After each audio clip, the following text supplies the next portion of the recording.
আসসালামু আলাইকুম সুপ্রিয় শিক্ষার্থীরা যারা এখন কিশোর বাতায়নে অনলাইনে আমার সাথে সংযুক্ত হচ্ছেন বা অল্প সময়ের মধ্যে সংযুক্ত হবে সবাইকে স্বাগত জানাচ্ছি। আজকে হিসাব বিজ্ঞান দ্বিতীয় পত্রের তৃতীয় অধ্যায় নগদ প্রবাহ বিবরণীর আজকে তৃতীয় পর্বের ক্লাসে। আশা করি সবাই ভালো আছো শিক্ষার্থীরা, এবং গত ক্লাসের ন্যায় আজকেও তোমরা আমাদের সাথে সংযুক্ত থাকবে। আশা করি নিশ্চয়ই তোমরা আজকে ক্লাস শেষে একটা ভালো ফিডব্যাক নিজেদের কাছে মনে হবে যে না, আমরা কিছু শিখেছি। বন্ধুরা, আমরা আর কথা না বাড়িয়ে আমরা মূল আলোচনায় চলে যাই, কারণ আমাদের একটু আজকে সময় বেশি লাগতে পারে। আর যারা এই মুহূর্তে আমার সাথে সংযুক্ত হয়েছে, তোমরা তোমাদের বন্ধুদেরকেও আমন্ত্রণ জানাও যাতে তারাও আমাদের আজকে ক্লাসে দেখে উপকৃত হতে পারে, কারণ তোমাদের উপকার হলেই আমাদের প্রচেষ্টা, কিশোর বাতায়নের প্রচেষ্টা সার্থক হবে। সুপ্রিয় শিক্ষার্থীরা, আজকে কথা না বাড়িয়ে আমরা চলে যাই, তোমাদেরকে স্বাগত জানাই। আজকে আমরা নগদ প্রবাহ বিবরণীর তৃতীয় পর্বের ক্লাস। আজকে আমরা যে ক্লাসে যেটা আমরা শেখানোর চেষ্টা করব তোমাদের, অর্থাৎ যেটা কমিটমেন্ট থাকবে আমাদের আজকে ক্লাসে, সেটা হলো বিনিয়োগ সংক্রান্ত নিট নগদ প্রবাহ নির্ণয় করতে পারবে এবং অর্থায়ন সংক্রান্ত নিট নগদ প্রবাহ নির্ণয় করতে পারবে। সুপ্রিয় বন্ধুরা, আমরা গতকালকে তোমাদেরকে দেখিয়েছিলাম কীভাবে পরিচালন সংক্রান্ত নিট নগদ প্রবাহ পরোক্ষ পদ্ধতিতে আমরা নির্ণয় করব। আমরা কয়েকটা ধাপ আমরা তোমাদেরকে বলেছিলাম। আমরা একটু রিভিউ করে নিই সেই ধাপগুলো নিয়ে, আশা করি যে তোমাদের মনে আছে। তারপর আমরা একটু রিভিউ করে নিই, কারণ এই ধাপগুলো যদি আমরা বারবার একটু নিজেরা একটু রিভিশন দেই, তাহলে আমাদের অঙ্ক করতে সুবিধা হবে। বন্ধুরা, মনে আছে আমরা গতকালকে পদক্ষেপ 1 বা স্টেপ 1-এ আমরা বলেছিলাম যে পরিচালন সংক্রান্ত নিট নগদ প্রবাহে পরোক্ষ পদ্ধতি যদি আমরা নিট নগদ প্রবাহ নির্ণয় করি, তাহলে আমাদেরকে প্রথমে নিট প্রফিট দিয়ে, নিট লাভ দিয়ে অঙ্ক শুরু করতে হবে। এটা ছিল পদক্ষেপ 1। পদক্ষেপ 2টি ছিল যে এরপরে আমরা চলতি সম্পত্তিগুলো দেখব, অর্থাৎ আমাদের তুলনামূলক আর্থিক অবস্থা বিবরণীতে আমাদের চলতি সম্পত্তিগুলো দৃষ্টি দিতে হবে। চলতি সম্পত্তিগুলো যদি বৃদ্ধি পায়, তার নগদ হ্রাস পায়। আর চলতি সম্পত্তি হোক আর স্থায়ী সম্পত্তি হোক, যে কোনো সম্পত্তির ক্ষেত্রে সম্পত্তি বৃদ্ধি পেলে নগদ টাকা হ্রাস পায়, আর সম্পত্তি হ্রাস পেলে নগদ বৃদ্ধি পায়। আমরা নগদ টাকা বৃদ্ধি পেলে আপনার নিট প্রফিট হিসেবে যোগ করব, আর নগদ টাকা হ্রাস পেলে নিট প্রফিট থেকে বাদ দিব। পদক্ষেপ 3 ছিল এরপরে আমরা আর্থিক অবস্থার বিবরণীতে আমরা চলতি দায়ের দিকে লক্ষ্য রাখব। চলতি দায়ের ক্ষেত্রে আমরা বলেছিলাম দায় এবং নগদ অর্থের অবস্থানটা সমমুখী, অর্থাৎ দায় বাড়লে নগদ বাড়ে, দায় কমলে নগদ কমে। তাহলে নগদ যদি বাড়ে তাহলে সেটা আমরা নিট প্রফিটে যোগ করব, নগদ কমলে নিট প্রফিট থেকে বাদ দিব। এটা ছিল পদক্ষেপ 3। পদক্ষেপ 4-এ ছিল যে আমরা আমাদের যদি কোনো স্থায়ী সম্পত্তি আমরা বিক্রয় করি, তাহলে সেক্ষেত্রে যদি আমাদের লাভ হয়, লাভটা আমরা নিট প্রফিট থেকে বাদ দিব, আর লস হলে আমরা নিট প্রফিটে যোগ করব। আর সর্বশেষ ছিল আমাদের যদি কোনো অনগদ লেনদেন থাকে, অবচয়, অবলোপন, এই সমস্ত অনগদ লেনদেনগুলো আমরা নিট প্রফিট নির্ণয় করার ক্ষেত্রে আমরা আয় থেকে বাদ দিয়েছি। যদিও বাদ দিয়েছি, কিন্তু এই অনগদ লেনদেনের জন্য আমাদের নগদ টাকা পরিশোধ করতে হয় না। এই জন্য আমরা অনগদ লেনদেনগুলোকে আমরা নিট প্রফিটের সাথে যোগ করব।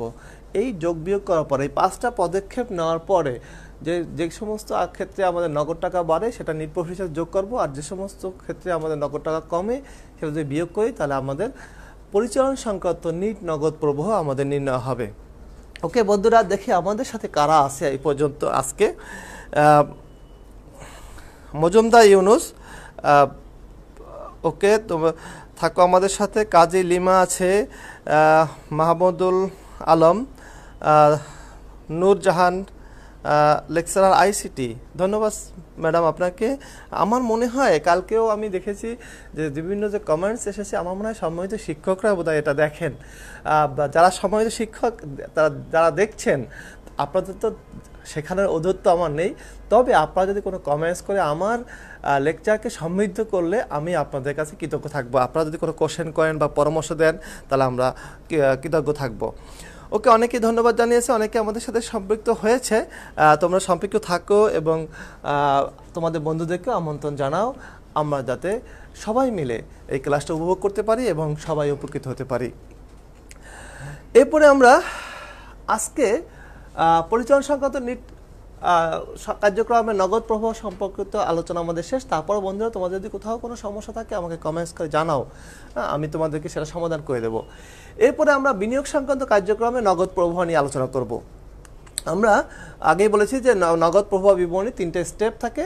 আমরা এই প্রথম স্টেপ নিয়ে আলোচনা করেছি, আজকে দ্বিতীয় স্টেপ এবং তৃতীয় স্টেপ নিয়ে আলোচনা করার চেষ্টা করব। বিনিয়োগ সংক্রান্ত কার্যক্রমে নগদ প্রবাহ, এখানে এ ধাপে আমাদের আর্থিক অবস্থা বিবরণীর স্থায়ী সম্পত্তির দিকে লক্ষ্য রাখতে হবে। বিনিয়োগ সংক্রান্ত কার্যক্রমের আমাদের আর্থিক অবস্থা বিবরণী যে দেওয়া থাকবে সেখানে আমাদের যে স্থায়ী সম্পত্তিগুলো, বন্ধুরা তোমরা তো জানো স্থায়ী সম্পত্তি কি, যে সমস্ত সম্পত্তি সাধারণত 1 বছরের মধ্যে পরিবর্তন হয় না, অর্থাৎ একাধিক বছর যে সমস্ত সম্পত্তিগুলো আমরা ব্যবহার করে থাকি এগুলোকে আমরা স্থায়ী সম্পত্তি বলে থাকি। দেখো বন্ধুরা, আমরা যে অঙ্কটা নিয়ে শুরু করেছিলাম সে অঙ্কটায় আমাদের স্থায়ী সম্পত্তি আছে যন্ত্রপাতি। যন্ত্রপাতি একটু লক্ষ্য করো, এটা কিন্তু খুব এই অঙ্কের ক্ষেত্রে খুব সেন্সিটিভ বিষয়, কারণ এটা খুব গুরুত্বপূর্ণ এই বিষয়টা। যন্ত্রপাতি দেখো, আমাদের 2018 সালে যন্ত্রপাতি 4 লাখ টাকা, আর 2017 সালে ছিল আমাদের যন্ত্রপাতি ছিল 5 লাখ টাকা। তাহলে আমাদের দেখতে পাচ্ছি যে 1 লাখ টাকা যন্ত্রপাতি আমাদের কমে গেছে। দেখি এখন এখানে 1 লাখ টাকা যন্ত্রপাতি হ্রাস পেয়েছে। এখন দেখি সমন্বয়ে এই যন্ত্রপাতি সংক্রান্ত কোনো ইঙ্গিত দেওয়া আছে কিনা, এগুলো আমাদেরকে খেয়াল রাখতে হবে। এই কোনখান থেকে কোন জায়গায় আমাদের খেয়াল রাখতে হবে, এইটাই কিন্তু আমাদের মূলত এই অঙ্কের সবচেয়ে বড় ক্রিটিক্যাল পয়েন্ট। আমরা দেখতে পাচ্ছি সমন্বয়ে বলা আছে 1,50,000 টাকা যন্ত্রপাতি 75,000 টাকায় বিক্রি করা হয়েছে। তাহলে 1,50,000 টাকা যন্ত্রপাতি যদি বিক্রি করা হয় 75,000 টাকায়, সরি, তাহলে আমাদেরকে বুঝতে হবে যে আমাদের 75,000 টাকা লসে আমরা যন্ত্রপাতি বিক্রি করেছি। তো বন্ধুরা দেখি তাহলে যন্ত্রপাতি সম্পর্কে আমাদের একটা আলোচনা আমরা দেখি। শিক্ষার্থীরা এখানে খুব মনোযোগ সহকারে লক্ষ্য করো। দেখো, যন্ত্রপাতি আমাদের 17 সালে ছিল 5 লাখ টাকা, আমরা বিক্রি করেছি 1.5 লাখ টাকা, 1.5 লাখ টাকা যন্ত্রপাতি বিক্রি করেছি। এবং আমাদের দেখো আয় বিবরণীতে, এই অঙ্কটা আয় বিবরণীতে আমাদের অবচয় ছিল 1,90,000 টাকা। তাহলে আমরা 17 সালের শেষে অর্থাৎ 18 সালের শুরুতে আমাদের যন্ত্রপাতি ছিল 5 লাখ টাকা, বিক্রি করেছি 1.5 লাখ টাকার, যদিও 75,000 টাকা লসে বিক্রি করছি, 1.5 লাখ টাকা বিক্রি করেছি, অবচয় গেছে 1,90,000 টাকা। তাহলে 2018 সালে আমাদের যন্ত্রপাতি থাকার কথা ছিল 1,60,000 টাকা, কিন্তু 18 সালের শেষে আমরা দেখতেছি যে আমাদের যন্ত্রপাতি আছে 4 লাখ টাকা। তাহলে এখানে যে 4 লাখ থেকে যদি 1,60,000 বাদ দেয় তাহলে 2,40,000 টাকা যন্ত্রপাতি কোত্থেকে আসলো, এইগুলো কিন্তু আমাদের ভাইটাল পয়েন্ট। এগুলো আমাদের দেখতে হবে প্রত্যেকটা সম্পত্তির ক্ষেত্রে। প্রত্যেক সম্পত্তিকে যদি এরকম কেনা বেচা থাকে বা বছরের শুরুতে এবং বছরের শেষে যদি সম্পত্তির পার্থক্য থাকে, তাহলে আমাদেরকে এই পার্থক্যের কারণগুলো আমাদেরকে মিলিয়ে দেখতে হবে কি কারণে পার্থক্য হলো, এটা সবচেয়ে গুরুত্বপূর্ণ পয়েন্ট। তাহলে আমাদের দেখা যাচ্ছে বন্ধুরা, তোমরা তো বুঝতেছো মনে হয় যে 2017 সালের শেষে মিনস 2018 সালের শুরুতে আমাদের 5 লাখ টাকা যন্ত্রপাতি ছিল, সেটা বিক্রি করেছি আমরা, তার থেকে বিক্রি করেছি 1.5 লাখ টাকার, আমাদের অবচয় ছিল 1,90,000 টাকা। তাহলে বছরের শেষে আমাদের মূলত যন্ত্রপাতি থাকার কথা ছিল 1,60,000 টাকা, কিন্তু আমরা 2018 সালের শেষে আমরা যন্ত্রপাতি দেখতে পাচ্ছি আমাদের হিসাবে আছে 4 লাখ টাকা। তাহলে এই 2 লাখ টাকা যন্ত্রপাতি কোত্থেকে আসলো বন্ধুরা? এই 2,40,000 টাকা যন্ত্রপাতি আমরা কিনেছি। এই যে 2,40,000 যন্ত্রপাতি কেনা হয়েছে সেটাকে আমরা বুঝবো কীভাবে?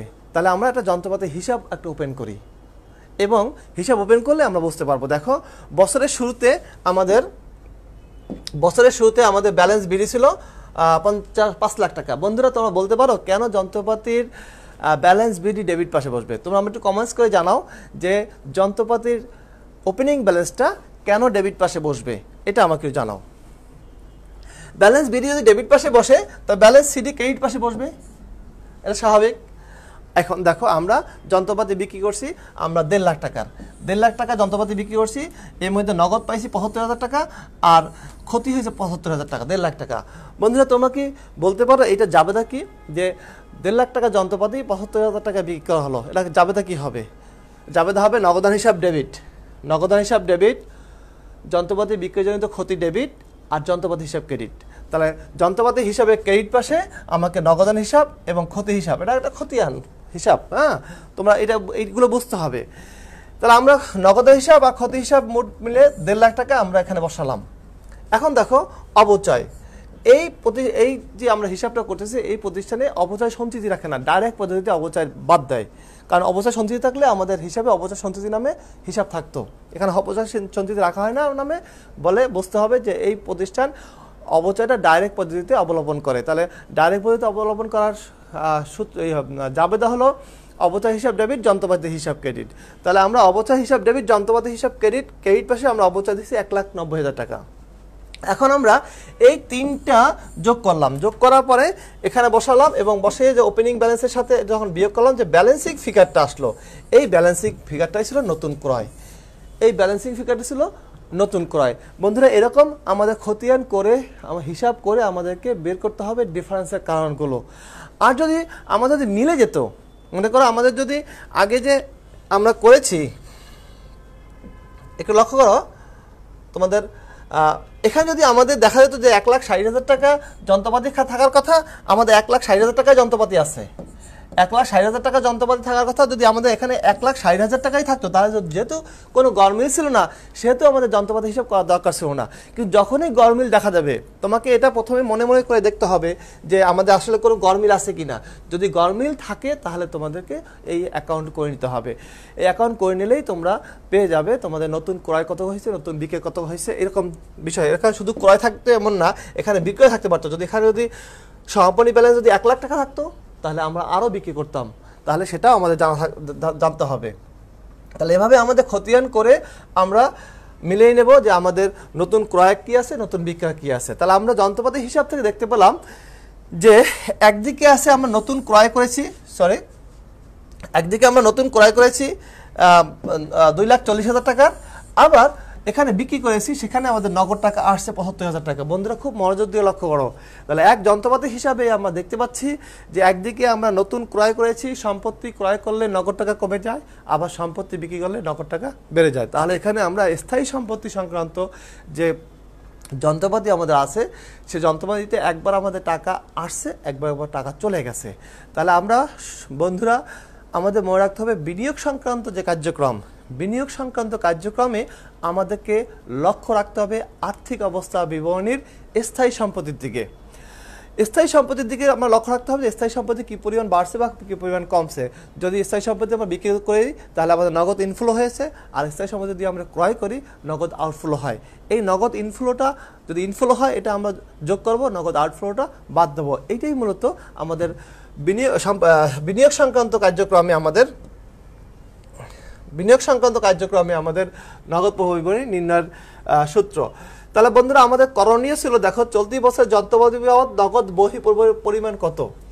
আমাদের করণীয় মধ্যে ছিল যে চলতি বছর যন্ত্রপাতি বাবদ আমরা কত টাকা আমাদের চলে গেছে এইটা নির্ণয় করা আমাদের প্রথম ছিল। তাহলে আমরা যে খতিয়ানটা করলাম, আমরা তোমাদের যে খতিয়ানটা করে দেখাইলাম, এই যে খতিয়ানটা যন্ত্রপাতি হিসাবটা করে দেখাইলাম, এই যন্ত্রপাতি হিসাবটা করলেই আমরা পেয়ে যাব যে আমরা কত টাকা এখানে নগদ বহিঃপ্রবাহ হয়েছে। এইটা দেখালেই, এই খতিয়ানটা দেখালেই আমাদের রিকোয়ারমেন্ট ক ফুলফিল হয়ে যাবে। তাহলে আমরা এইটা দিয়েই আমরা রিকোয়ারমেন্ট ক ফুলফিল করলাম। তাহলে এখানে আমরা দেখতে পেলাম যে আমাদের বহিঃপ্রবাহ হয়েছে 2,40,000, আন্তঃপ্রবাহ হয়েছে 1,50,000। যেহেতু আমাদের অন্য কোনো স্থায়ী সম্পত্তি ছিল না, সেহেতু আমাদের একটা কোশ্চেন রেখেছিলাম শিক্ষার্থীদের কাছে যে কেন যন্ত্রপাতি হিসাবে ওপেনিং ব্যালেন্স ডেবিট হবে। চমৎকার এমডি হাবিব বলেছেন সম্পদ সাধারণত ডেবিট ব্যালেন্স হয়। রাইট, একদম কারেক্ট, তুমি অ্যান্সার করেছো। অ্যাসেট তাই, হ্যাঁ। এখানে হামিম মাহমুদ নীরব, থ্যাংক ইউ। রিফাত আহমেদ তুমি সালাম জানিয়েছো, আসসালামু আলাইকুম। আসসালাম, বুঝেছি ভাইয়া, ওকে। তুষার নাথ অন্তু তুমি বুঝেছো, থ্যাংক ইউ।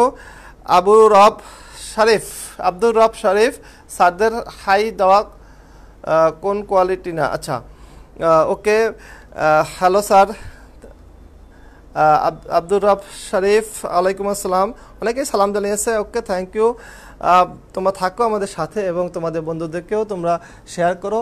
আশা করি যে তোমরা বুঝতে পারছো এবং আমাদের সাথে থেকে ভালোই লাগছে। আমরা চেষ্টা করছি তোমাদেরকে বোঝানোর এবং একেবারে গভীর থেকে বোঝানো নিয়ে আসার চেষ্টা করছি। ওকে, থ্যাংক ইউ। যারা সঠিক আনসার করেছো, সম্পত্তি বলে আমাদের সম্পত্তির যে কোনো সম্পত্তির হিসাবে আমাদের ওপেনিং ব্যালেন্স ডেবিট হয়। ওকে, থ্যাংক ইউ। এখন দেখো বিনিয়োগ সংক্রান্ত কার্যক্রমে আমরা যন্ত্রপাতি বিক্রয় এবং যন্ত্রপাতি ক্রয় যদি যে যন্ত্রপাতি বিক্রি করা হয়েছে সেটা হলো আমরা নগদ টাকা ইনফ্লো হয়েছে এজন্য প্লাস ফিগার, আর যেটা বিক্রি করেছি সেটা হলো মাইনাস ফিগার। আর আমাদের এই অঙ্কে স্থায়ী সম্পত্তি সংক্রান্ত আর কোনো আইটেম ছিল না। স্থায়ী সংক্রান্ত আইটেম ছিল না বিধায় আমরা এখানেই আমাদের বিনিয়োগ সংক্রান্ত কার্যক্রম এখানে শেষ হয়ে যাবে। এখন আমরা ৭৫,০০০ টাকা থেকে ২,৪০,০০০ টাকা যদি বিয়োগ করি তাহলে আমাদের মাইনাস ফিগার আসবে ১,৬৫,০০০ টাকা। এটাই ছিল বিনিয়োগ সংক্রান্ত নগদ প্রবাহ বিবরণী সংক্রান্ত কার্যক্রমের অংশ। আশা করি তোমরা বুঝেছো। আমি এই বিষয়টা আরেকটু রিপিট করে নিই, সেটা হলো বিনিয়োগ সংক্রান্ত কার্যক্রম, বিনিয়োগ সংক্রান্ত নগদ প্রবাহ বিবরণী কার্যক্রমের আমাদের স্থায়ী সম্পত্তির দিকে লক্ষ্য রাখতে হবে। অর্থাৎ স্থায়ী সম্পত্তির সংক্রান্ত বিষয়গুলোই হলো বিনিয়োগ সংক্রান্ত কার্যক্রম। স্থায়ী সম্পত্তি যদি বৃদ্ধি পায় তাহলে বুঝতে হবে আমার নগদ টাকা চলে গেছে, স্থায়ী সম্পত্তি হ্রাস পেলে নগদ টাকা বৃদ্ধি পেয়েছে। তাহলে আমাদের এই অঙ্কে শুধুমাত্র যন্ত্রপাতি নামক একটা স্থায়ী সম্পত্তি ছিল, যে স্থায়ী সম্পত্তিটা আমাদের একদিকে ক্রয়ও ছিল একদিকে বিক্রয় ছিল। আমরা বিক্রয়টা কিন্তু আমাদের অঙ্কে সরাসরি বলা ছিল না, এটা কিন্তু আমাদের হিসাব বা খতিয়ান প্রস্তুত করে আমাদেরকে নির্ণয় করতে হয়েছে। আর যন্ত্রপাতি বিক্রয়টা আমাদের বলা ছিল যে এখানে ১,৫০,০০০ টাকা যন্ত্রপাতি ৭৫,০০০ টাকা বিক্রি করা হয়েছে, তাহলে আমাদের নগদ ইনফ্লো হয়েছে ৭৫,০০০ টাকা। অর্থাৎ আমাদের একটা ইনফ্লো হয়েছে একটা আউটফ্লো হয়েছে। আশা করি যে তোমরা বুঝতে পেরেছ। এরপরে সর্বশেষ অংশ, নগদ প্রবাহ বিবরণীর সর্বশেষ অংশ হলো অর্থায়ন সংক্রান্ত কার্যক্রম।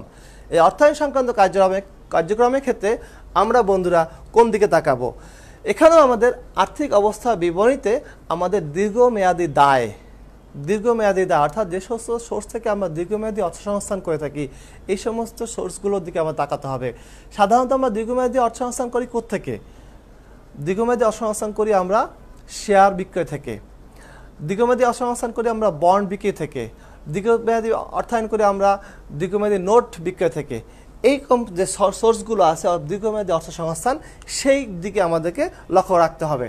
দেখো বন্ধুরা, আমরা যে অঙ্ক নিয়ে শুরু করেছিলাম সে অঙ্কে আমাদের দুইটি সোর্স ছিল অর্থায়নের, দীর্ঘমেয়াদী অর্থায়নের দুইটি সোর্স ছিল। একটা হলো শেয়ার মূলধন, একটা হলো প্রদেয় বন্ড। এটাকে দীর্ঘমেয়াদী দায় বলতে পারি আমরা। এই দীর্ঘমেয়াদী দায় দুইটা দেখো, এখানে ৬,৫০,০০০ টাকা আছে আমাদের চলতি বছরের ব্যালেন্স শেয়ারের, আর গত বছরের শেষে ছিল আমাদের ৬,০০,০০০ টাকা। অর্থাৎ গত বছর আমাদের শেয়ার মূলধন ছিল ৬,০০,০০০ টাকা, এবছর এসে ৬,০৫,০০০ টাকা। আর প্রদেয় বন্ড গত বছর ছিল আমাদের ৭০,০০০ টাকা, এবছর আছে ৬০,০০০ টাকা। অর্থাৎ শেয়ার মূলধন ৫,০০০ টাকা বৃদ্ধি পেয়েছে গতবারের তুলনায়, আর প্রদেয় বন্ড গতবারের তুলনায় ১০,০০০ টাকা হ্রাস পেয়েছে। দেখি আমাদের সমন্বয়ে কিছু বলা আছে কিনা।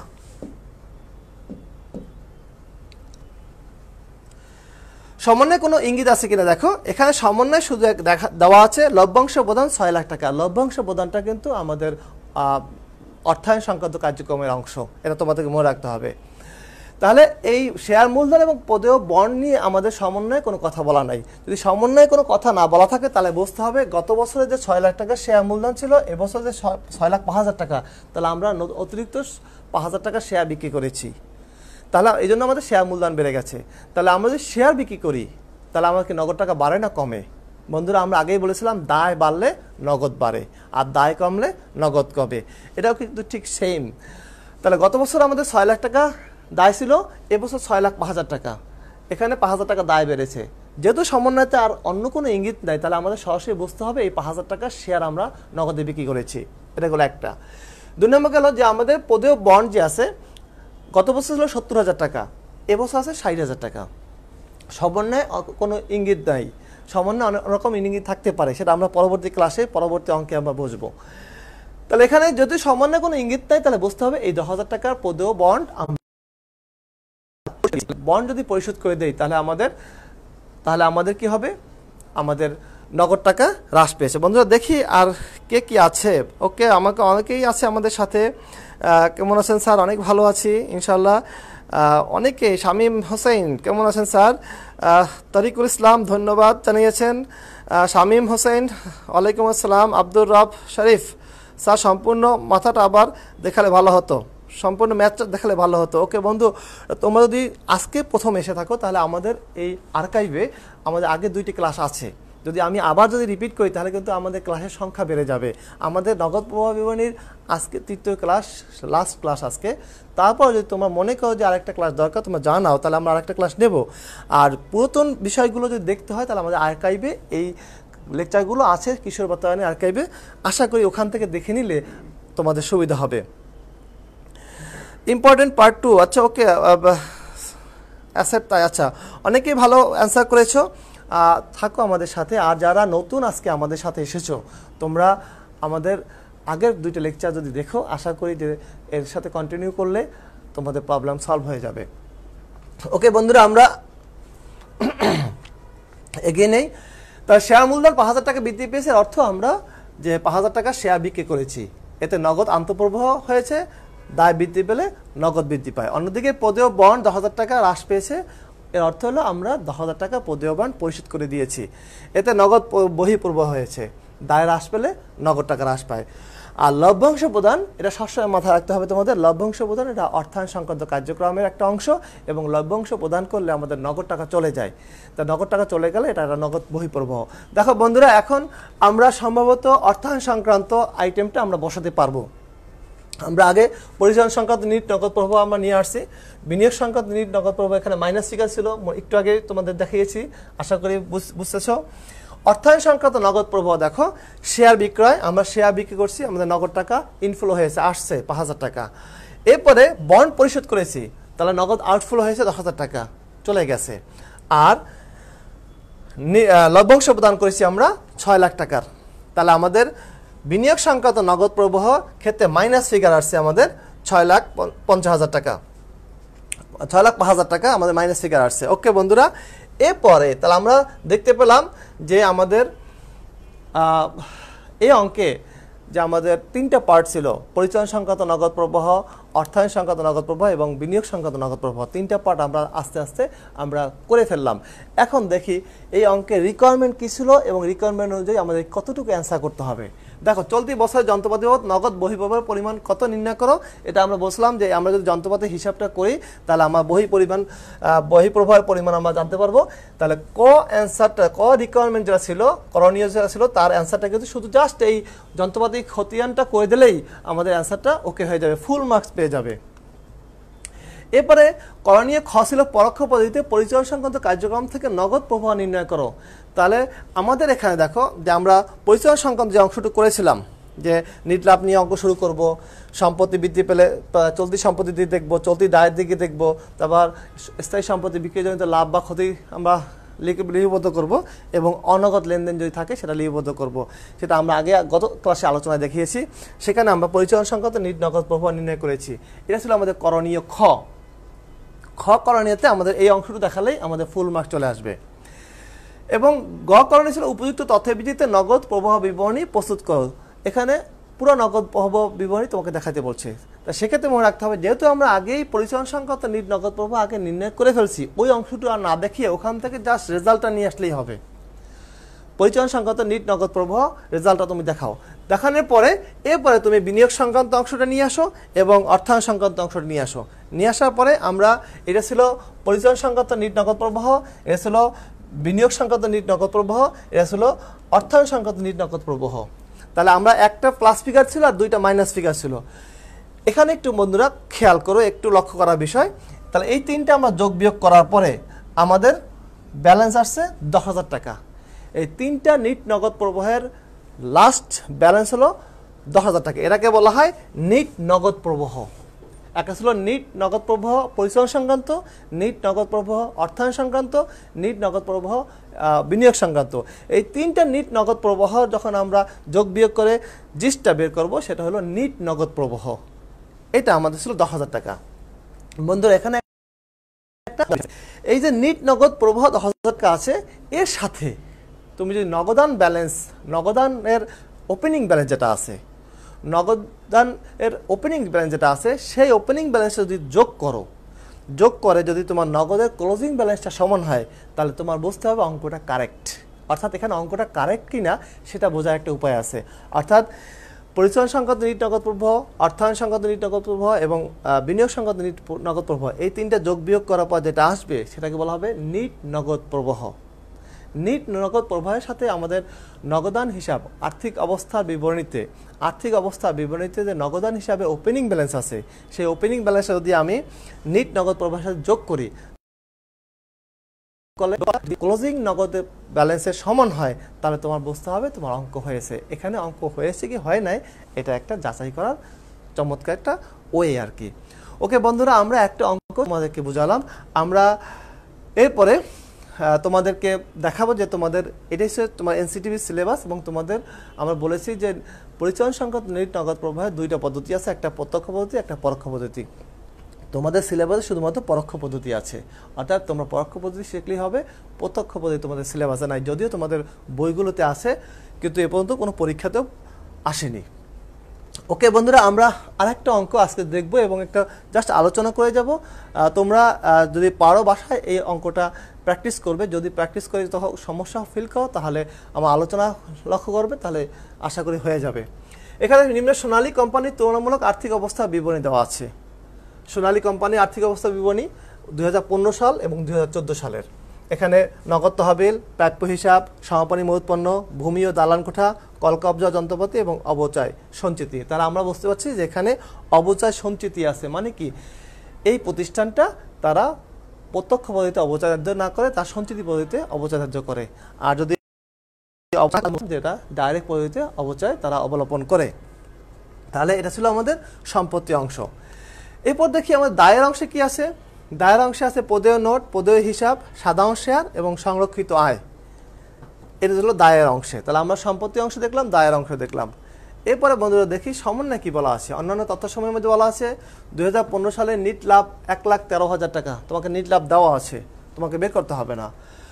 নগদ লভ্যাংশ প্রদান 45,000 টাকা। পুস্তক মূল্যে ভূমি বিক্রয় করা হয়েছে। পুস্তক মূল্য বলতেও কি বোঝায়? পুস্তক মূল্য বা বুক ভ্যালু, অর্থাৎ আমাদের হিসাবের বইতে যে দাম লেখা আছে ঠিক সেম দামে আমরা বিক্রি করছি। অর্থাৎ এই সমস্ত পুস্তক মূল্যে যদি আমরা বিক্রি করি তাহলে বিক্রয়ের ক্ষেত্রে আমাদের লাভও হয় না, লসও হয় না। ওকে, সাধারণ শেয়ার ইস্যু করা হয়েছে 42,000 টাকার। আমরা সাধারণ শেয়ার ইস্যু করে আমরা মূলধন বাড়িয়েছি। চলতি বছর 50,000 টাকার পদেয় নোট পরিশোধ করা হয়েছে। এই তথ্যগুলো আমাদের সমন্বয়ে বলা আছে। করণীয় ক্ষেত্রে বলা হয়েছে কত টাকার ভূমি বিক্রয় করা হয়েছে। খ নম্বর বলা হয়েছে পরিচালন কার্যক্রম হতে নগদ প্রবাহ নির্ণয় করো। আর গ নম্বর বলা হচ্ছে নগদ প্রবাহ বিবরণী প্রস্তুত করো। এটা ছিল আমাদের এই অঙ্কের রিকোয়ারমেন্ট।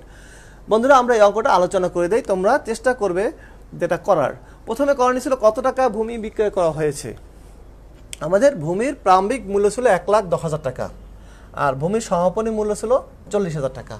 আমাদের মূল অঙ্কে ছিল এটা, অর্থাৎ বছরের শুরুতে আমাদের ভূমি ছিল 1,40,000 টাকা আর সমাপনী মূল্য ছিল 70,000 টাকা।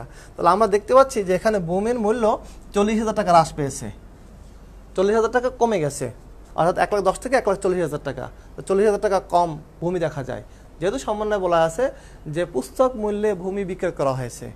তাহলে পুস্তক মূল্যে ভূমি বিক্রয় করলে বুঝতে হবে আমাদের এই ভূমি বিক্রয়ে লাভও ছিল না, লসও ছিল না। যে দাম আমাদের হিসাবে বইতে লেখা ছিল ঠিক সেই দামে আমরা বিক্রি করেছি। তাহলে আমাদের এই ভূমির বিক্রয় মূল্য মূলত 40,000 টাকা, কারণ 40,000 টাকা ভূমি কমে গেছে, এইটাই ছিল বিক্রয় মূল্য। কোনো লাভও ছিল না, কোনো লসও ছিল না। আশা করি করণীয় ক তোমরা বুঝতে পেরেছ। এরপরে আসি, আমরা পরিচালন সংক্রান্ত নিট নগদ প্রবাহ নির্ণয় করব। প্রথমে যেহেতু আমাদের নিট নগদ প্রবাহ বিবরণী প্রস্তুত করতে হবে, তাই নগদ প্রবাহ বিবরণী প্রস্তুত করার ক্ষেত্রে আমাদের প্রথম স্টেপ হলো যে আমাদের পরিচালন সংক্রান্ত নিট নগদ প্রবাহ বিবরণী তৈরি করব। সেক্ষেত্রে আমাদের বন্ধুরা নিশ্চয়ই তোমাদের মনে আছে আমরা স্টেপ বাই স্টেপ যে আমরা আগে এগিয়ে যাই। প্রথম ধাপে আমরা নিট মুনাফা নিয়ে অঙ্ক শুরু করতে হবে। আগের মতো এখানে নিট মুনাফা দেওয়া আছে 1,13,000 টাকা। কোথায় দেওয়া আছে? এটা সমন্বয় দেওয়া আছে। আমরা বন্ধুরা গত ক্লাসে দেখিয়েছিলাম যে নিট প্রফিট যদি দেওয়া না থাকে তাহলে আমরা কীভাবে সেটা বের করব। নিশ্চয়ই তোমাদের মনে আছে যে সংরক্ষিত মুনাফা হিসাব তৈরি করতে হবে। সংরক্ষিত মুনাফা হিসাব তৈরি করলে আমরা নিট মুনাফা পেয়ে যাব। গত ক্লাসটা ফলো করলে আশা করি পেয়ে যাবে। ধাপ 2-এ থাকবে কি যে আমরা চলতি সম্পত্তির দিকে লক্ষ্য রাখবো। চলতি সম্পত্তি দেখো আমাদের কি অবস্থা আছে। চলতি সম্পত্তির ক্ষেত্রে বলা হয়েছিল যে নগদ ব্যতীত। তো চলতি সম্পত্তি দেখো আমাদের প্রাপ্য হিসাব 2014 সালে ছিল 78,000 টাকা, 2015 সালে 88,000 টাকা। তাহলে আমাদের প্রাপ্য হিসাব 10,000 টাকা বৃদ্ধি পেয়েছে। তার প্রাপ্য হিসাব ছিল সম্পত্তি, সম্পত্তি বৃদ্ধি পেলে কি হয়, নগদ টাকা কমে যায়, এই জন্য মাইনাস ফিগার। সমাপনী মজুত পণ্য দেখো এখানে গত বছর ছিল 1,99,000 টাকা, এবছর আছে 1,90,000 টাকা, তাহলে আমাদের এখানে সমাপনী মজুত পণ্য কি হয়েছে, কমে গেছে। তার সম্পত্তি কমে গেলে নগদ বেড়ে যায়। তাহলে আমরা পেয়ে গেলাম যে প্রাপ্য হিসাব, আমাদের প্রাপ্য হিসাবের কারণে আমাদের নগদ টাকা চলে গেছে, আর মজুত পণ্যের কারণে আমাদের নগদ টাকা বৃদ্ধি পেয়েছে। তাহলে আমরা জানি সম্পত্তি বৃদ্ধি পেলে নগদ হ্রাস পায়, আর সম্পত্তি হ্রাস পেলে নগদ বৃদ্ধি পায়। গত ক্লাসে আমরা আলোচনা করেছি। বন্ধুরা দেখো, তাহলে আমরা চলতি সম্পত্তি সংক্রান্ত বিষয় শেষ। এই পাশে ধাপ 3, ধাপ 3-এ আমাদের কি আসতে হবে, যে ধাপ 3-এ আমাদের চলতি দায়ের দিকে লক্ষ্য রাখতে হবে। চলতি দায়ের দিকে লক্ষ্য রাখলে দেখি বন্ধুরা কে কে আছে আমাদের, অনেকেই ধন্যবাদ জানাচ্ছি। আমি যে জায়গাটাতে তোমাদের শামীম হোসেন কেমন আছে, ভালো আছি, আসসালামু আলাইকুম। নুসরাত জাহান অন্তরা, আসসালামু আলাইকুম। ওয়ালাইকুম আসসালাম, নিশ্চয়ই তুমি ভালো আছো যেহেতু আমাদের সাথে আছো। MD Shamim Hossain, Jessore cantonment college থেকে, থ্যাংক ইউ শামীম, তুমি আমাদের সাথেই থাকো। ফরকুল ইসলাম, অনেক সুন্দর উপস্থাপনা, থ্যাংক ইউ। ওকে, তো ভালো থাকো এবং আগামী শনিবার আবার দেখা হবে। ইয়েস, আমরা আগামী শনিবার আবার তোমাদের সাথে মিলিত হব, শনি এবং রবি। তোমরা জানো যে আমরা শনি এবং রবিবার হিসাব বিজ্ঞান নিয়ে আমাদের কিশোর বাতায়নে ক্লাস হয়। ওকে বন্ধুরা, আমরা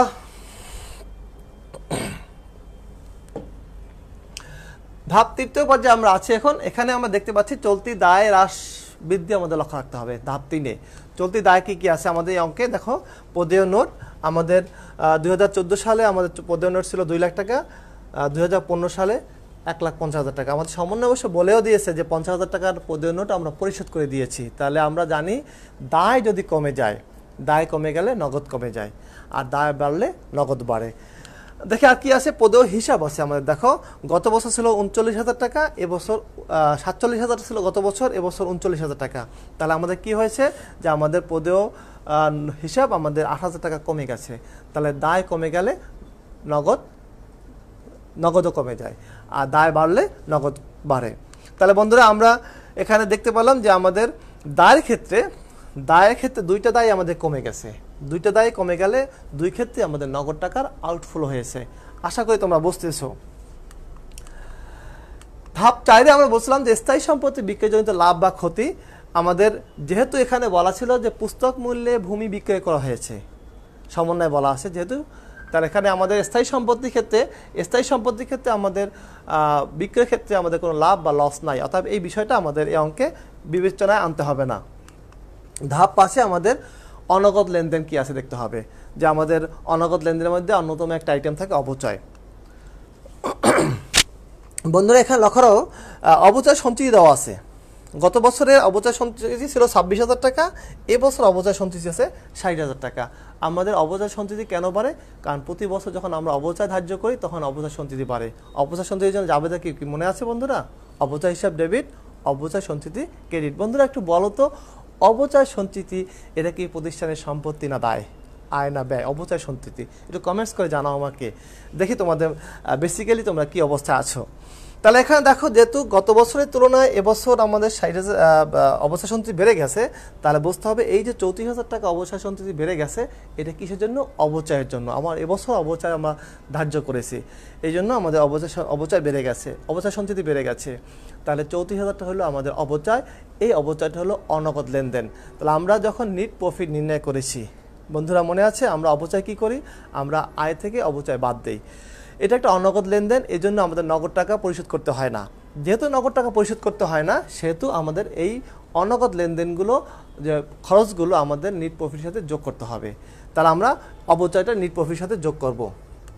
দেখো বন্ধুরা, আমরা এভাবে আমরা যদি নেট নগদ প্রবাহ পরিচালনা সংক্রান্ত নেট নগদ প্রবাহ করি, তাহলে আমাদের দেখো নেট লাভ নিয়ে আমরা অঙ্ক শুরু করেছি। আমাদের প্রাপ্য হিসাব এবং মজুদ পণ্য, প্রাপ্য হিসাব আমাদের বৃদ্ধি পেয়েছে, সম্পত্তি বৃদ্ধি পেয়েছে, নগদ আউটফ্লো হয়েছে। আমাদের মজুদ পণ্য হ্রাস পেয়েছে, নগদ টাকা বৃদ্ধি পেয়েছে, এখানে প্লাস ফিগার। আমাদের পদেয় নোট আমরা পরিশোধ করে দিয়েছি 50,000 টাকার, নগদ আউটফ্লো হয়েছে। আবার পদেয় হিসাব আমাদের হ্রাস পেয়েছে, দায় হ্রাস পেলে আমাদের নগদ টাকা চলে যায়, এখানে এই যে মাইনাস ফিগার। এবং আমরা বলছিলাম যে অবচয় বা অনগদ যদি কোনো খরচ থাকে সেটা আমরা নিট প্রফিটের সাথে যোগ করব, সেটা আমরা 34,000 টাকা অবচয় যোগ করেছি। এখানে যোগ বিয়োগ করার পর এখানে মাইনাস ফিগার হচ্ছে 25,000 টাকা, তার নিট প্রফিট ছিল 1,13,000 টাকা, এখান থেকে 25,000 টাকা বাদ দিলে থাকে 88,000 টাকা। এই 88,000 টাকা হলো আমাদের পরিচালন সংক্রান্ত নিট নগদ প্রবাহ। আশা করি তোমরা যদি আরেকবার নিজেরা দেখে নাও, আশা করি সমস্যা হবে না, কারণ আগের অঙ্কের সাথে আমাদের প্রত্যেকটা ধাপ ধাপ কিন্তু আমরা একদম মিলে যাচ্ছে আমাদের। ওকে বন্ধুরা, আমি একটা কোশ্চেন করেছিলাম যে অবচয় সঞ্চিতি প্রতিষ্ঠানের জন্য কি, দেখি কে করেছ। দায়, মুক্তার হোসেন দায় লিখেছে, তুষার নাহিদ অন্তু দায়, আব্দুর রব শরীফ দায়, শামীম হোসেন লিখছে কস্ট, না ব্যয় নাই, ব্যয় নাই, অবচয় সঞ্চিতিটা ব্যয় নাই, অবচয়টা ব্যয়, বাট অবচয় সঞ্চিতি দায়। কেন দায় বলতে পারো বন্ধুরা? অবচয় সঞ্চিতি অবচয় আমরা চার্জ করি মুনাফার উপরে, মুনাফার একটা অংশ আমরা নিয়ে আমরা অবচয় সঞ্চিতি সৃষ্টি করি। গত ক্লাসে আমি বলেছিলাম যে মুনাফা প্রতিষ্ঠানের জন্য দায়। এই মুনাফার থেকে তুমি যত রকমের ফান্ড সৃষ্টি করো, অবচয় সঞ্চিতি একটা ফান্ড, যত ফান্ড সৃষ্টি করো সব ফান্ডগুলোই দায়। অবচয় সঞ্চিতি, তারপর সংরক্ষিত মুনাফা, সঞ্চিত তহবিল, এগুলো সব সৃষ্টি করা হয় মুনাফা থেকে, আর এগুলো প্রতিষ্ঠানের জন্য মূলত দায়। ওকে বন্ধুরা, আমরা এরপরে পরিচালন সংক্রান্ত নিট নগদ প্রবাহ পরে আমাদের যেটা হলো বিনিয়োগ সংক্রান্ত নিট নগদ প্রবাহ। দেখো বন্ধুরা, এখানে আমরা ভূমি বিক্রয় করেছি 40,000 টাকার, এখানে আমাদের নগদ ইনফ্লো হয়েছে। আর যন্ত্রপাতি ক্রয় করেছি আমরা 75,000 টাকার। যন্ত্রপাতি ক্রয় করেছি আমরা বিক্রয় করেছি যন্ত্রপাতি ক্রয় করেছি 75,000 টাকার, যন্ত্রপাতি আমাদের বেড়ে গেছে। তাহলে আমাদের বিনিয়োগ সংক্রান্ত নিট নগদ প্রবাহ হয়েছে -35,000 টাকা। আশা করি তোমরা বুঝতেছো। এরপরে দেখো অর্থায়ন সংক্রান্ত নগদ প্রবাহ যেটা আছে, সেখানে আমাদের বলা ছিল এই অঙ্কে যে আমরা 42,000 টাকার শেয়ার বিক্রি করেছি। তাহলে শেয়ার যদি আমরা বিক্রি করি তাহলে আমাদের নগদ ইনফ্লো হয়েছে, নগদ টাকা আসছে, এই জন্য আমাদের 42,000 টাকা আমরা প্লাস ফিগার দেখিয়েছি। আর এই অঙ্কে আমাদের লভ্যাংশ প্রদান ছিল 45,000 টাকা। আমরা জানি যে লভ্যাংশ প্রদান একটা অর্থায়ন সংক্রান্ত কার্যক্রম। একটু আগের অঙ্কে আমাদের ছিল যে লভ্যাংশ প্রদান অর্থায়ন সংক্রান্ত কার্যক্রম, এখানে আমাদের নগদ টাকা আউটফ্লো হয়েছে, যার ফলে আমাদের অর্থায়ন সংক্রান্ত কার্যক্রমে নিট নগদ প্রবাহের ক্ষেত্রে 3,000 টাকা মাইনাস ফিগার হয়েছে। তাহলে বন্ধুরা দেখো এখন, তাহলে আমরা আগের অঙ্কটা মোটামুটি একটা আলোচনা করলাম, তোমরা আবার একটু দেখো, দেখার পরে যদি কোনো সমস্যা ফিল করো, আশা করি সমস্যা থাকবে না, তারপর আমাদেরকে কমেন্টস করতে পারো। বন্ধুরা এখন আমরা কিছু গুরুত্বপূর্ণ এমসিকিউ দেখব। আমি দেখেছি এই চ্যাপ্টার থেকে বেশ কিছু এমসিকিউ আসে, যদি বেসিক্যালি তোমরা খুব ভালো এই চ্যাপ্টার সম্পর্কে তোমার ধারণা থাকে, এই অঙ্কগুলো করাটাই, এই এমসিকিউগুলো করা খুব কঠিন হবে। দেখো বন্ধুরা, এই এমসিকিউটা কুমিল্লা বোর্ড 2019 সালে এসেছিল, আমি অপশনগুলো বাদ দিয়ে রাখছি কারণ এখানে আমি অঙ্ক করে দেখাবো। এমসিকিউ ছিল আর্থিক বছরে জনাব রহিমের ব্যবসা থেকে নিচে তথ্য সংগৃহীত হয়েছে। বন্ধুরা খুব মনোযোগ দিয়ে লক্ষ্য করো। যন্ত্রপাতি অবচয় খরচ 20,000 টাকা, ইজারা সম্পত্তি অবলম্বন খরচ 10,000 টাকা, নিট মুনাফা 70,000 টাকা। এটা দুইটা কোশ্চেন আছে, পরবর্তী আরেকটা কোশ্চেন আছে। নগদে মেশিন বিক্রয় 80,000 টাকা, নগদে লভ্যাংশ পরিশোধ 40,000 টাকা, নগদে দীর্ঘমেয়াদী বিনিয়োগ 30,000 টাকা। প্রথম যে কোশ্চেনটা ছিল সেটা হলো জনাব রহিমের ব্যবসায় পরোক্ষ পদ্ধতিতে পরিচালন সংক্রান্ত কার্যক্রম থেকে সরবরাহকৃত অর্থের পরিমাণ কত। বন্ধুরা লক্ষ্য করো, এটা ছিল এখানে এই উদ্দীপক থেকে দুইটা কোশ্চেন আছে। প্রথম কোশ্চেন হলো জনাব রহিমের ব্যবসায় পরোক্ষ পদ্ধতিতে পরিচালন সংক্রান্ত কার্যক্রম থেকে নগদ সরবরাহ অর্থের পরিমাণ কত। বন্ধুরা লক্ষ্য করো, এখানে নিট মুনাফা কত?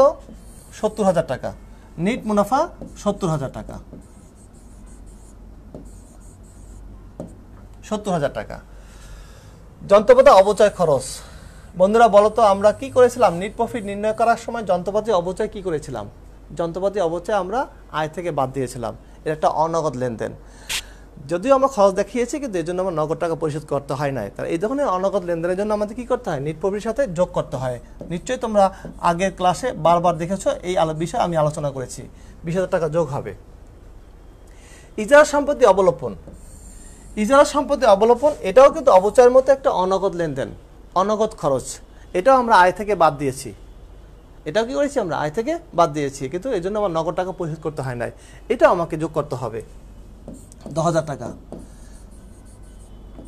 তাহলে এই প্রবলেমে, এই এমসিকিউতে পরিচালন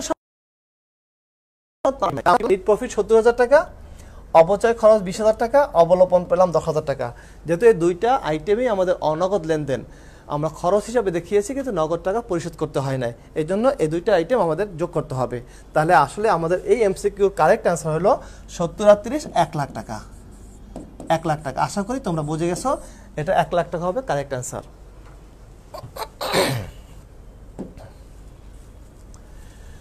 এই একই এমসিকিউ দিয়ে দেখো, একই উদ্দীপক দিয়ে আবার আরেকটা কোশ্চেন আছে, সেটা হলো যে জনাব রহিমের ব্যবসায় বিনিয়োগ কার্যক্রম থেকে নিট নগদ আগমনের পরিমাণ কত?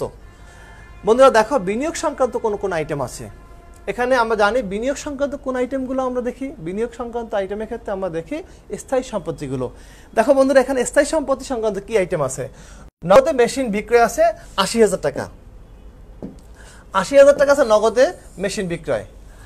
আর নগদে দীর্ঘমেয়াদী বিনিয়োগ ক্রয় 30,000 টাকা। বন্ধুরা লক্ষ্য করো, এই দুইটা হলো স্থায়ী সম্পত্তি আইটেম, স্থায়ী সম্পত্তি সংক্রান্ত আইটেম। তাহলে আমরা 80,000 টাকা মেশিন কি করলাম?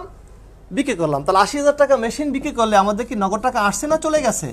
আমাদের নগদ টাকা চলে আসছে, কারণ আমরা সম্পত্তি বিক্রি করলে নগদ বাড়ে। তাহলে 80,000 টাকা আমাদের নগদ টাকা আসছে।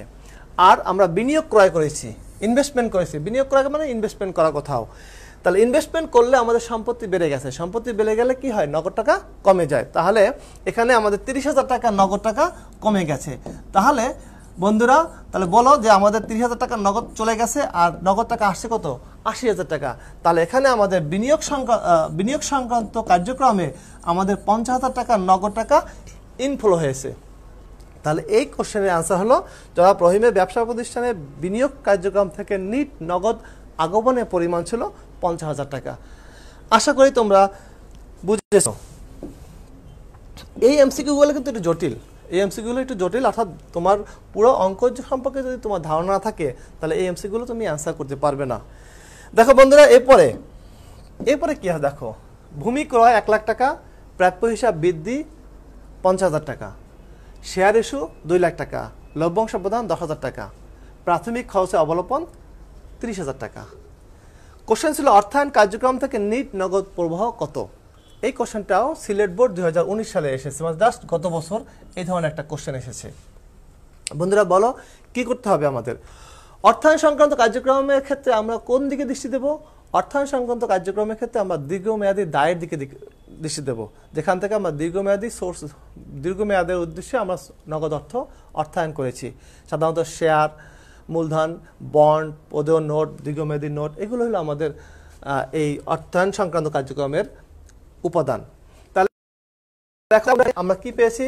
শেয়ার ইস্যু করেছি আমরা 2 লাখ টাকার। আর আমরা জানি লভ্যাংশ প্রদান এটাও অর্থায়ন কার্যক্রমের একটা অংশ। তাহলে আমরা দেখো, শেয়ার যদি ইস্যু করি 2 লাখ টাকার, শেয়ার ইস্যু মানে শেয়ার আমরা বিক্রি করেছি, শেয়ার বিক্রি করে আমরা নগদ টাকা সংগ্রহ করেছি। তাহলে শেয়ার বিক্রি করলে আমাদের নগদ ইনফ্লো হয়েছে। পাশাপাশি নগদ লভ্যাংশ প্রদান করেছি, এখানে কি হয়েছে? আমাদের নগদ টাকা চলে গেছে। তাহলে একদিকে আমাদের 2 লাখ টাকা ইনফ্লো হয়েছে, 2 লাখ টাকা আমাদের 2 লাখ টাকা আমাদের ইনফ্লো হয়েছে। আর এর থেকে 10,000 টাকা আমাদের লভ্যাংশ প্রদান করেছি আমরা, এটা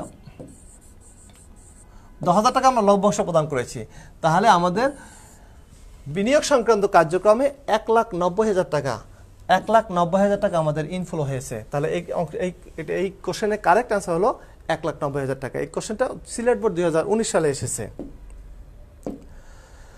বন্ধুরা দেখি এরপরে কি আছে এমসিকিউ। দেখো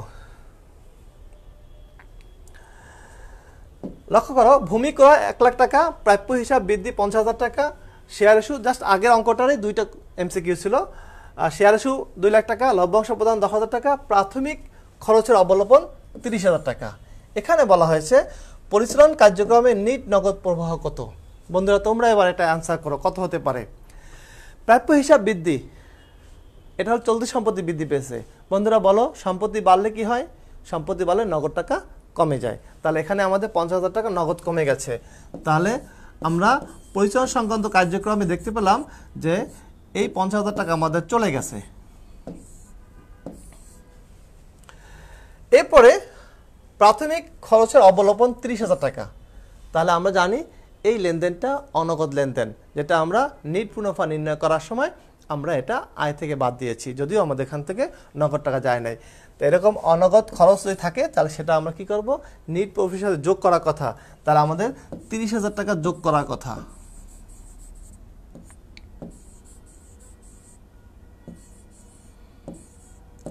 তাহলে আমাদের 50,000 টাকা মাইনাস আর 30,000 টাকা প্লাস, তাহলে আমাদের কি হবে, নিট নগদ প্রবাহের পরিমাণ হবে এখানে 20,000 টাকা মাইনাস, কারণ 50,000 টাকা মাইনাস ছিল আর 30,000 টাকা প্লাস। তাহলে আমাদের আলটিমেটলি নিট নগদ প্রবাহ হবে আমাদের 20,000 টাকা। দেখো বন্ধুরা, আমরা যদি অঙ্ক যদি ভালো করে বুঝি, অঙ্কটা যদি ভালো করে বুঝি, তাহলে এই সমস্ত এমসিকিউ আমাদের অ্যান্সার করা খুব সহজ হবে। অয়ন কোম্পানির বিক্রয় 30,000 টাকা, বিক্রিত পণ্যের ব্যয় 15,000 টাকা, প্রাপ্য হিসাব বৃদ্ধি 1,000 টাকা, পদ হিসাব হ্রাস 1,000 টাকা, মজুদ পণ্য বৃদ্ধি পায় 6,000 টাকা। এই কোশ্চেনটা অনেক কঠিন। আমি এ পর্যন্ত যতগুলো কোশ্চেন আসছে পরীক্ষায়, যতগুলো এমসিকিউ আসছে, সবচেয়ে এই এমসিকিউটা সবচেয়ে কঠিন এমসিকিউ পেয়েছি। সেটা সিলেট বোর্ড 2019 সালে এইরকম একটা কোশ্চেন এসেছে। কোশ্চেন ছিল খরিদ্দারের নিকট থেকে নগদ প্রাপ্তির পরিমাণ কত। বন্ধুরা দেখো, এটা আমাদের আজকে প্রায় সময় শেষ, এটা আমাদের লাস্ট এমসিকিউ হবে। খেয়াল করো তোমরা যে এরকম অঙ্কে আমাদের কিন্তু খুব জটিল বিষয় যে আমরা সরবরাহকারীর কাছ থেকে কত টাকা পেয়েছি, অর্থাৎ যাদের কাছে ধারে বিক্রি করেছি তাদের কাছে আমরা কত টাকা পেয়েছি। দেখো বন্ধুরা, এখানে বলা আছে বিক্রিত পণ্যের ব্যয় দেওয়া আছে। বিক্রিত পণ্যের ব্যয়, বন্ধুরা তোমরা জানো বিক্রিত পণ্যের ব্যয়টা কি? বিক্রিত পণ্যের ব্যয় হলো ক্রয় যোগ প্রারম্ভিক মজুদ মাইনাস সমাপনী মজুদ। সাধারণত আরও কিছু খরচ আইটেম থাকতে পারে, তবে এইটাই সাধারণত বিক্রিত পণ্যের ব্যয়। পণ্য ক্রয়, ক্রয় থেকে সাথে আমরা প্রারম্ভিক মজুদ যোগ করব আর সমাপনী মজুদ বাদ দেব। এটা হলো বিক্রিত পণ্যের ব্যয়। তাহলে বিক্রিত পণ্যের ব্যয় থেকে একটু যদি আমরা সাইড চেঞ্জ করি, আমাদের এখানে ক্রয় নির্ণয় করতে হবে। ক্রয় নির্ণয় করতে হবে, নাহলে আমরা কত টাকা সরবরাহকারীকে প্রদান করেছি, অর্থাৎ কত টাকা আমরা তাকে পরিশোধ করেছি, সেটা আমরা এখানে পাবো না। তাহলে আমরা যদি একটু সাইড চেঞ্জ করে নিই, দেখো বন্ধুরা, বিক্রিত পণ্য ব্যয়, এখানে এপাশে ছিল প্রারম্ভিক মজুদ পণ্য, আমরা এটা সাইড চেঞ্জ করে এপাশে নিয়ে আসছি মাইনাস ফিগার, আর সমাপনী মজুদ পণ্য ছিল মাইনাস ফিগার, এটা এপাশে নিয়ে আসছি ইকুয়াল টু ক্রয়। তাহলে আমরা জানতে পারলাম ক্রয় সমান সমান বিক্রিত পণ্যের ব্যয় মাইনাস প্রারম্ভিক মজুদ প্লাস সমাপনী মজুদ। আমরা এই সূত্রটাকে একটু সাইড চেঞ্জ করে নিয়েছি। তাহলে এখানে আমাদের ক্রয় নির্ণয় করতে হবে, কারণ এখানে কত ক্রয় করেছি সেটা আমাদের অঙ্ক দেওয়া নাই। এখন লক্ষ্য করো, বিক্রিত পণ্যের ব্যয় দেওয়া আছে 15,000, বিক্রিত পণ্যের ব্যয় 15,000 টাকা। দেখো বন্ধুরা, এরপরে কি বলা আছে যে মজুদ পণ্য বৃদ্ধি পেয়েছে 6,000 টাকা। মানে কি, একথা অর্থ হলো যে প্রারম্ভিক মজুদের চেয়ে সমাপনী মজুদ বৃদ্ধি পেয়েছে 6,000 টাকা। তাহলে প্রারম্ভিক মজুদ আর সমাপনী মজুদ এখানে আমার 5,000 টাকা বৃদ্ধি পেয়েছে। প্রারম্ভিক মজুদ যদি হয় 25,000 টাকা, সমাপনী মজুদ 30,000 টাকা, মানে 5,000 টাকা বৃদ্ধি পেয়েছে। তাহলে আমরা সরাসরি 5,000 টাকা যেটা বৃদ্ধি পেয়েছে সেটা যদি আমরা লিখি, তাহলে এখানে 15,000 আর 5,000, তাহলে আমাদের ক্রয়ের পরিমাণ ছিল 20,000 টাকা। 20,000 টাকা বন্ধুরা। এখন লক্ষ্য করো, এখন আমরা ক্রয় পেলাম, এখন আমরা কত টাকা পরিশোধ করেছি সেটা যদি আমরা নির্ণয় করতে হয়, তাহলে এখানে আমাদের যেটা করতে হবে, বন্ধুরা দেখি কে কে আছে আমাদের সাথে। অনেকেই কারেক্ট আনসার করেছো, অনেকেই আমাদের সাথে আছে। সাইয়েদা রাহনুমা, তুমি আমাদের সাথে প্রতিদিনই থাকো, তোমাকে ধন্যবাদ, অসংখ্য ধন্যবাদ। তোমাকে দেখেছি গতকালকে অনেক বন্ধুদেরকে তুমি শেয়ার করে আমন্ত্রণ জানিয়েছো, চমৎকার, অনেকেই ভালো অ্যান্সার করেছে। শামীম হোসেন 50,000 টাকা লিখেছে আগের কোনো একটা এমসিকিউতে। ওকে, থ্যাংক ইউ। সবাই অনেক এমসিকিউ পারতেছো। আশা করি তোমরা যদি তোমরা সমৃদ্ধ থাকো যে কোনো চ্যাপ্টারে, তাহলে এমসিকিউ যে কর্নার থেকে এমসিকিউ আসুক না কেন, তাহলে তোমরা সেটা অ্যান্সার করতে পারবে। ওকে বন্ধুরা, আমরা এখানে শেষ করি। আরও এখানে একটা সমস্যা আছে, দেখো। তাহলে আমরা পেলাম ক্রয় হলো আমাদের 20,000 টাকা। এখন আমাদের কি করতে হবে, কত টাকা পরিশোধ করেছি এটা যদি আমাদের নির্ণয় করতে হয়, তাহলে আমাদের পদেয় হিসাব তৈরি করতে হবে। যদি পদেয় হিসাবটা তৈরি করতে পারি, তাহলে আমরা কত টাকা পরিশোধ করি সেটা আমরা পেয়ে যাব। পদেয় হিসাবটা আমরা কীভাবে তৈরি করব, দেখো বন্ধুরা, এখানে বলা আছে যে পদেয় হিসাব দেখো টাকা, এবং পদেয় হিসাব যে 1,000 টাকা হ্রাস পায়, আমরা ক্রয় পেয়েছি, তাহলে পদেয় হিসাব যদি হ্রাস পায়, এ কথা অর্থ কি, যে প্রারম্ভিকের চেয়ে সমাপনী 1,000 টাকা কম। তাহলে আমরা পদ হিসাবে ব্যালেন্স বিডি বসা এখানে, ব্যালেন্স সিডি বসা এ পাশে। ক্রয় করলে আমাদের পদ হিসাব বাড়ে। তা ক্রয় আমরা করেছি 20,000 টাকা। দেখো বন্ধুরা, ক্রয় করেছি 20,000 টাকা। আর কি বলছে দেখো, যে আমাদের পদ হিসাবের ব্যালেন্স 1,000 টাকা কি পেয়েছে, হ্রাস পেয়েছে। তাহলে প্রারম্ভিকের চেয়ে 1,000 টাকা হ্রাস পেয়েছে। মানে কি, যদি প্রারম্ভিক হয় 5,000 টাকা, তাহলে সমাপনী হবে 4,000 টাকা। আশা করি তোমরা বুঝে গেছো। যে কোনো একটা ফিগার তুমি বসাইতে পারো, এমন একটা ফিগার বসাতে হবে যে ব্যালেন্স বিডির চেয়ে ব্যালেন্স সিডি 1,000 টাকা কম হতে হবে। দেখো কত ক্রিটিক্যাল পয়েন্ট। এখন আমরা ক্রেডিট পার্ট যদি যোগ করি, তাহলে 5,000 আর 20,000 যদি হয় 25,000, তাহলে এখান থেকে যদি আমি 4,000 টাকা বিয়োগ করি, তাহলে আমরা পরিশোধ করেছি তোমার 16,000 টাকা। 16,000 টাকা পরিশোধ করেছি। আশা করি তোমরা বুঝেছো। এই এমসিকিউটা কিন্তু সবচেয়ে কঠিন এমসিকিউ ছিল। অর্থাৎ এখানে এই এমসিকিউতে কয়েকটা জিনিস আমাদের উজ্জ্বল ছিল, হিডেন ছিল। সেই হিডেন আইটেমগুলো তোমাদেরকে বের করতে হবে। তোমার সবসময় মনে রাখবে, যদি বলা হয় যে আমরা সরবরাহকারী, যারা আমাদের কাছে পণ্য, যাদের কাছে আমরা কিনেছি, তাদেরকে কত টাকা পরিশোধ করেছি, অথবা কত টাকা পণ্য ক্রয় করেছি, এই সমস্ত আইটেম যদি আমাদের বের করতে হয়, সেক্ষেত্রে আমাদের পদ হিসাব বের করতে হবে। আবার যদি আমরা কত টাকা পেয়েছি অথবা কত টাকা বিক্রি করেছি, এরকম যদি কোনো আইটেম আমাদেরকে হিডেন দেওয়া থাকে, তাহলে সেক্ষেত্রে আমাদেরকে প্রাপ্য হিসাব করতে হবে। এই বিষয়গুলো আমাদেরকে মনে রাখতে হবে। আশা করি তোমরা আমাদের সাথে থেকে আমাদেরকে যথেষ্ট সহায়তা করেছো, আমাদেরকে উৎসাহিত করেছো। আমরা আজকে এই পর্যন্ত আমাদের নগদ প্রবাহ বিবরণীর ক্লাস শেষ। আশা করি আমরা আগামী ক্লাসে আমরা নতুন একটা অধ্যায় নিয়ে তোমাদের সাথে আবার হাজির হব। তবে এরপরে যদি তোমাদের কোথাও কোনো সমস্যা থেকে থাকে, তোমরা কমেন্টস বক্সে আমাদেরকে কমেন্টস করতে পারো। আমি তোমাদেরকে কমেন্টস বক্স দেখে আমি তোমাদেরকে প্রত্যাশা নিয়ে আজকের মতো এখানে শেষ করছি। ভালো থাকো, সুস্থ থাকো, আমাদের সাথেই থাকো। ধন্যবাদ।